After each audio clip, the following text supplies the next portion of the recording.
দয়া করে কেউ এড়িয়ে যাবেন না। এখন সহযোগিতা করার সময়, এখন মানুষের পাশে দাঁড়ানোর সময়।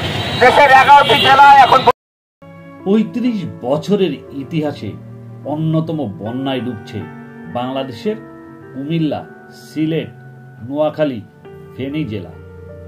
বন্যার পানিতে জনজীবন বিপর্যস্ত, খাদ্য, বাসস্থান, পানি সংকটে প্লাবিত অঞ্চলের সর্বস্তরের জনগণ।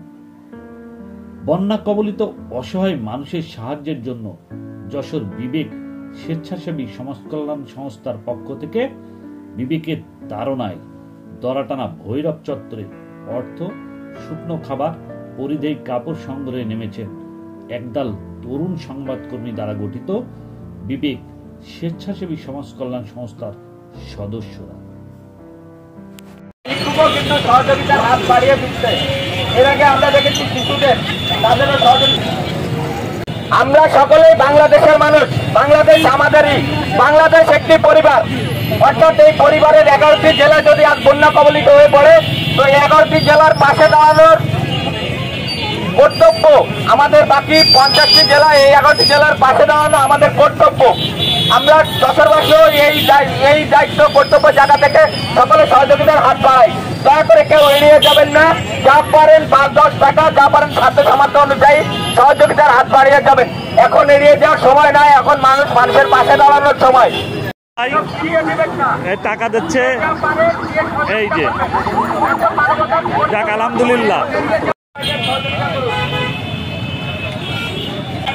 আল্লাহ যদি আমার তৌফিক দিত তারা আমি ওনাদের কিছু সাহায্য করতাম। আমার তো তৌফিক নেই, আমার যতটুকু তৌফিক আল্লাহ আমার দিয়েছে তারা আমি বিনামূল্যে সন্তুষ্ট করি।